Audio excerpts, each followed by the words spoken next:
Miyembro po ng pamilya ang nasawi sa sunog sa Camarines Sur. Alamin po natin ang update mula kay Eunice Samonte live. Rise and shine, Eunice. Rise and shine, Dayan, bagamat hindi gaanong magandang balita mula nga dito sa Tigaon, Camarines Sur kasi bukod sa nabagyo, nasunugan at nawalan pa ng mahal sa buhay itong isang buong pamilya dito nga sa nasabi kong lugar at dahil nga dyan, nagsimula lang yan sa isang kandila na naiwanan nga ngayong walang kuryente dito sa karamihan sa lugar dito sa Camarines Sur dahil pa rin sa bagyong Rolly. 7 individual ang isang pamilya o ang nasawi dito sa Zone 3, Vinagre, Tigaon, Camarines Sur matapos maiwanan na kasindi ang kandila dahil wala pa rin kuryente dito bunsod ng bagyong Quinta at bagyong Rolly.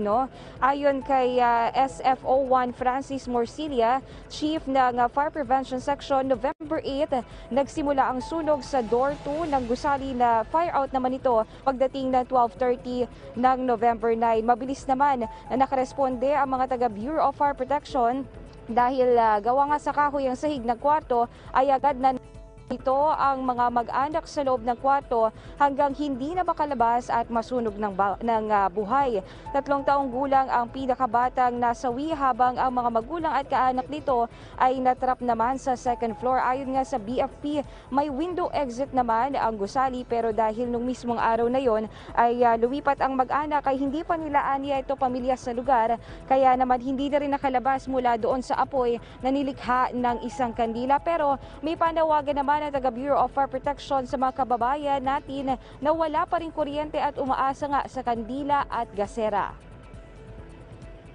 Panawagan po sa mga gumagamit po ngayong panahon ng mga wala pa po tayong kuryente, gumagamit po ng mga pailaw katulad po ng kandila at mga gasera. Sana po ilagay po natin yung mga pailaw natin sa safe na lalagyan, kagaya po ng mga metal na lalagyan o kaya sa planggana na may tubig.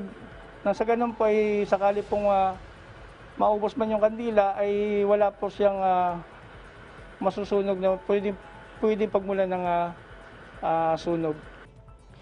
Samantala, nakikita nyo nga sa aking likuran, ito yung nasunog na gali dito nga yan sa part 2 nitong building na ito. Pero hanggang sa mga oras na ito ay amoy na amoy pa rin yung nasunog na kahoy. Kaya naman paalala sa ating mga kababayan kung kayo po'y gagamit ng kandila o gasera ay panatilihin lamang na nakalagay ito sa lalagyan na maayos at hindi po masusunog ang bahay natin kapag nagkataon, lalo na kapag nahimbing na ng tulog sa gabi dahil nga sa lakas ng ulan. Dito pa rin yan sa Camarines Sur.